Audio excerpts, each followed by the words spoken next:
गुरुतोटकस्तोत्रं स्मितनिर्जितकुन्दसुमं ह्यसमं मुखदूतसुधां सुमदं शमदं सुखरूपपरात्मरतं निरतं श्रितकल्पतरुं प्रणमामि गुरुं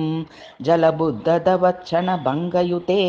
मलमूत्रवसासहिते वपुषि कुरुते विमतं हृदयं हि मुदा लघुवारय देशिकतां दयया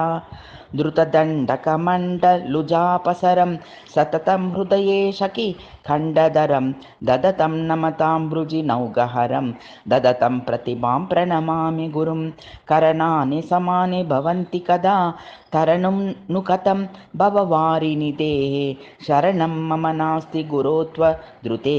निरुपाधिककृपा जलदेव जवात् चरितं न मयेषद पीह शुभं भरितं जठरं बहुधा गचयात् चुरितं हृदयं नितरां तमसा त्वरितं विफलं तनुदद्गुरुरान् गलिते पगने फलितेऽपि शिरस्यलितं मम देशिक नैव ह्यदा तव पादपयोजयुगेनु कदा निरतं प्रलभेतमुदं करुणाद्रविलोचन मोचय मां भवबन्धनतो बहुधा व्यथितं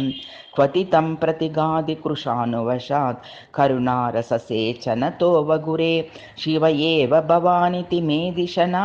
ह्युतपद्यत देशिकचेन्न तथा सकलं जगदप्यवबुध्यति ते समतां सकलेष्वपि तत्तु कथं विषयेषु सदा रमते हृदयं विषतुल्यधियं दिश तत्र गुरो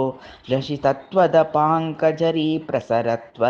चिरान्मयि बन्धविनाशकरी सदसम्मतिरेव न मेऽस्ति गुरो विरतिं प्रति साकरणं गदिता विरतिः क्वनुमो विषया सहदः कथमाप्नुव एव विमुक्तिपथं ब्रुवते निगमा बहुवारमिदं जगदप्रतलादि सदृक्षमिति मम तादृशदेः समुदेति कदा वदतेशिकमेङ्घ्रिजुषे कृपया जननी जनकः सुतदारमुखः स्वहिताय लशन्ति सदा मनुजं गुरुरेव लशत्य किलस्य हितं तदहं तव पादयुगं श्रितवान् मदमोहमुखान्तरशत्रुगृहं दमशान्तिविरक्ति सुह्यद्रहितं कथमेनमवेर्भवसागरतः किमसाध्यमिदं पददेशिकते धनुषे गचयं पदनन्तृणां तनुषे भविकं सकृदीक्षणतः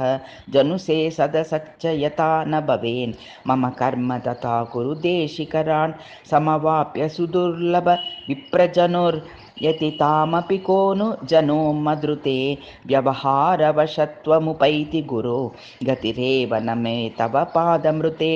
उदधीधर एव बहून्मनुजान् कृपया भवसागरमध्यगतान् किमयं तव भारती लोकगुरो न हि भूपृदहेरण रस्तिभरः दमुना यमुना जनकश्च विदुर्मिलिता शतशोऽपि न शक्नुवते यदपाकरणे तदचित्तिमिरं त्वमपाकुरुषे वचसैव गुरो गुरुशङ्करनिर्मितभाष्यसुधा सरिदीशनिमज्जन तृप्तमिमां प्रविधाय गुरो भववारिनिधे लघुतारय मां करुणार्ददृशा पदनम्रजनौघपुमर्तकरी प्रबलागसमुद्रनिमग्नतरी मयि देशिकते श्रुतिमूर्धचरी प्रसर्रेन्नु कदा सुकुटाक्षजरी बहुजन्मशतार्जितपुण्यवशात् भवदीयदया समवापि मया भवबन्धनतो न बिभेति गुरो करुणीयमपीह न